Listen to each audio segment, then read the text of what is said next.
Bonjour à toutes et tous, bienvenue dans les coulisses du Grand Lyon.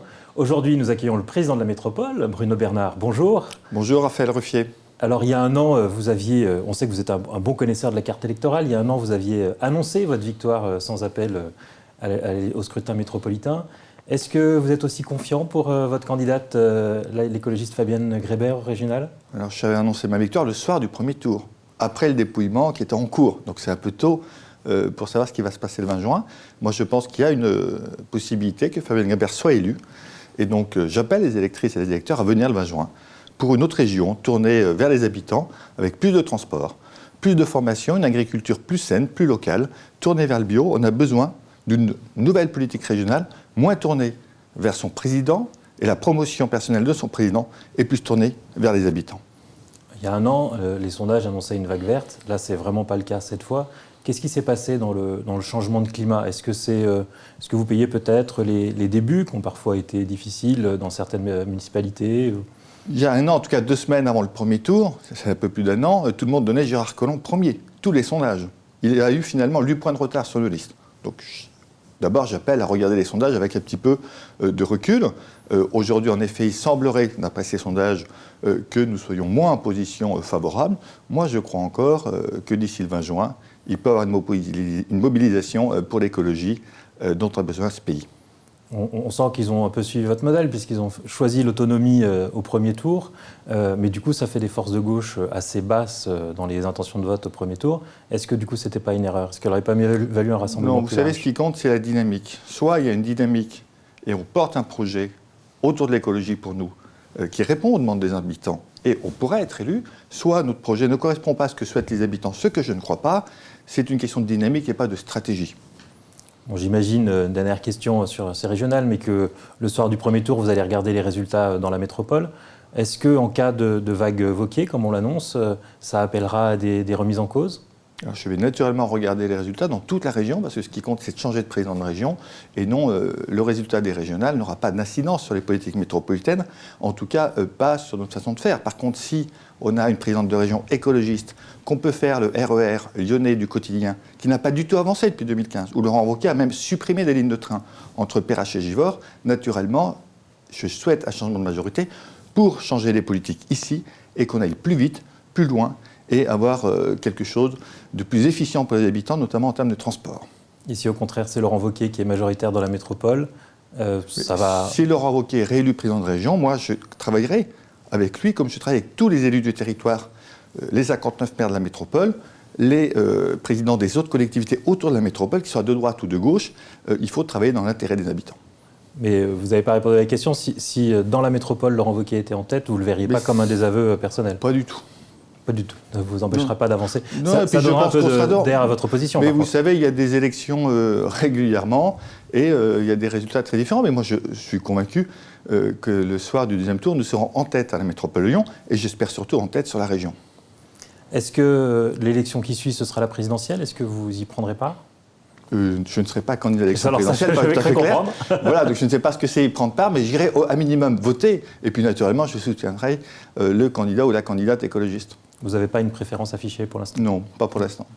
Demain, vous lancez on vous a invité pour parler de logement. Demain, vous annoncez un programme qui s'appelle la résidence Le Verger à Villeurbanne. C'est le premier programme proposant des logements bail réel solidaire. Quelle est la différence avec la régie foncière qui avait été mise en place par votre prédécesseur ? Alors, c'est à peu près le même système. Je ne vais pas rentrer trop dans la technique. Le bail réel solidaire, ça permet l'accession à la propriété pour un public qui ne peut pas y avoir le droit pour des raisons financières normalement. Donc ça permet globalement d'acheter 2 fois moins cher que le prix du marché. Notre office reste propriétaire du terrain. L'acheteur va payer 2 fois moins cher, il va payer un loyer pour le terrain d'1 euro à 2 euros du mètre carré par mois. Et avec des dispositifs de prêt sans apport initial qui existent, ça peut lui permettre d'être propriétaire. Et le deuxième avantage de ce dispositif, c'est que ça lutte contre les plus-values foncières, puisque l'acquéreur n'a pas le droit de vendre plus cher que ce qu'il a acheté, en dehors de l'augmentation normale du coût de la vie, pour faire simple. Et donc ça fait partie de nos outils politiques pour aider les gens à devenir propriétaires et pour lutter contre la hausse du foncier, avec l'encadrement des loyers, avec d'autres politiques liées au logement. Donc c'est un élément important et nous avons l'ambition, d'ici 2026, de lancer 1000 logements de ce type par an. 1000 logements de ce type par an. Aussi des ambitions assez fortes sur les logements sociaux, avec des préemptions d'immeubles qui ont pu parfois faire polémique. On sent qu'il y a une grogne qui monte, c'est celle des promoteurs immobiliers qui se sentent moins bien traités avec vous qu'à l'époque précédente. Gérard Collomb s'appuyait beaucoup sur eux pour transformer la ville. Vous assumez de leur dire que votre priorité, c'est le réchauffement climatique, pas la santé du secteur du bâtiment. Ma priorité, c'est d'abord les habitants. Donc le réchauffement climatique, mais aussi créer du logement et des bâtiments pour les habitants. Aujourd'hui, on manque de logements sociaux et de logements dans l'agglomération. Et ensuite, on a tout fait pour relancer la construction du bâtiment dans la métropole en accélérant les dossiers. Ensuite, la troisième partie de votre question, les promoteurs, c'est autre chose. Oui, moi j'assume que ma priorité, c'est de travailler pour construire des logements pour les habitants, avec les acteurs du bâtiment, et que le promoteur puisse ne pas s'y retrouver quand on annule un projet de tour, je le comprends. C'est un choix politique, mais ça n'empêche pas qu'il y aura encore beaucoup de promotions immobilières dans l'agglomération et que tout le monde peut travailler. On entend parler d'une vraie fronde judiciaire des promoteurs qui se fédèrent pour, disent-ils, attaquer toutes les décisions de préemption. Ce n'est pas quelque chose que vous redoutez ? À ma connaissance, en tout cas, je n'en ai pas une qui ait été attaquée. Donc vous avez peut-être plus d'informations que moi. Non, mais par contre, effectivement, ils discutent beaucoup avec la presse pour dire qu'ils sont mécontents et qu'ils craignent d'avoir moins d'activité dans ce mandat. Un des arguments, c'est aussi de dire que, du coup, en construisant moins, vous n'arriverez pas à tenir vos engagements de construction de logements sociaux qui étaient aussi, là aussi assez ambitieux. Mais qui parle de moins construire ? On parle de mieux construire. Donc des bâtiments qui respectent mieux l'environnement et pas bétonner partout, mais densifier là où il y a des transports en commun. C'est ça l'objectif. On veut aussi lutter contre l'étalement urbain. Donc il faut qu'on construise. Il faut qu'on construise là où on a des transports en commun, des métros, des tramways. Et puis il faut travailler avec les territoires autour de nous pour mieux équilibrer les territoires. Parce qu'on ne peut pas non plus, même si vous voulez construire beaucoup, à un moment donné, on est limité par les terrains, limité par ce qu'on peut accueillir. Et donc il faut mieux répartir les équilibres sur toute la région d'activités, de logements, pour que tout le monde puisse s'y retrouver. Le modèle qu'on a connu ici de dire qu'il fallait que la métropole soit toujours plus grande, toujours plus forte, indéfiniment, ne peut pas fonctionner. Donc il faut trouver cet nouvel équilibre, mais il y aura encore beaucoup de travaux, beaucoup de grues dans l'agglomération et beaucoup de logements et de bâtiments tertiaires aussi, ou économiques, qui vont se construire. Dans la campagne, vous aviez dit qu'il ne fallait pas toujours tout concentrer dans la métropole et que si certaines entreprises pouvaient s'installer à Saint-Étienne, là où il y avait des logements disponibles, ce serait bien aussi. C'est un discours que vous maintenez comme président de la métropole ? Oui, moi je souhaite que dans les associations des entreprises, on travaille, il y aura beaucoup de dossiers qui vont s'accueillir chez nous à la métropole, mais on a travaillé avec Saint-Étienne sur la partie industrielle récemment pour aider nos entreprises industrielles, que ce soit ici, à la vallée du Gier ou à Saint-Étienne, ou avec d'autres territoires autour. Il faut regarder les équilibres.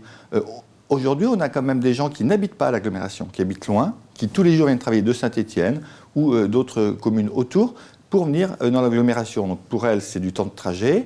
Pour nous tous, c'est de la pollution. Le modèle n'est pas forcément le plus pertinent. Donc il y a un développement fort du télétravail actuellement aussi, qui va permettre peut-être de rééquilibrer les choses. Et les choses, elles bougent très vite. Donc le modèle qu'on avait il y a encore quelques années n'est probablement pas celui de demain et d'après-demain. C'est tout ça qu'il faut anticiper et rééquilibrer. On a parlé de l'hébergement social. Je glisse sur la question des mineurs isolés. Jusqu'à maintenant, vous aviez décidé d'héberger tous ces jeunes qui se déclarent mineurs, qu'ils soient reconnus ou pas. Ce n'est plus le cas depuis quelques semaines. C'est que la métropole est débordée. Non, mais c'est très simple. On évalue toutes les demandes des jeunes qui arrivent. Tous ceux qui sont déclarés mineurs sont hébergés. Ceux qui sont déclarés majeurs ne le sont pas, puisque ça relève de l'État. Et moi, je l'ai dit à l'État et je le redis, nous sommes prêts à apporter des solutions. Nous l'avons fait à Lyon avec la station qui permet d'héberger 52 jeunes majeurs que nous hébergeons à nos frais, alors que ce n'est pas notre politique. Et moi, je le dis à l'État, on est prêt à aller plus loin, mais il faut que l'État prenne sa part. On trouvera les terrains avec les communes qui sont volontaires. C'est important d'accompagner les jeunes et de trouver des solutions, mais il faut que l'État réponde à ses obligations. Vous avez fait un effort en début de mandat pour loger ces jeunes.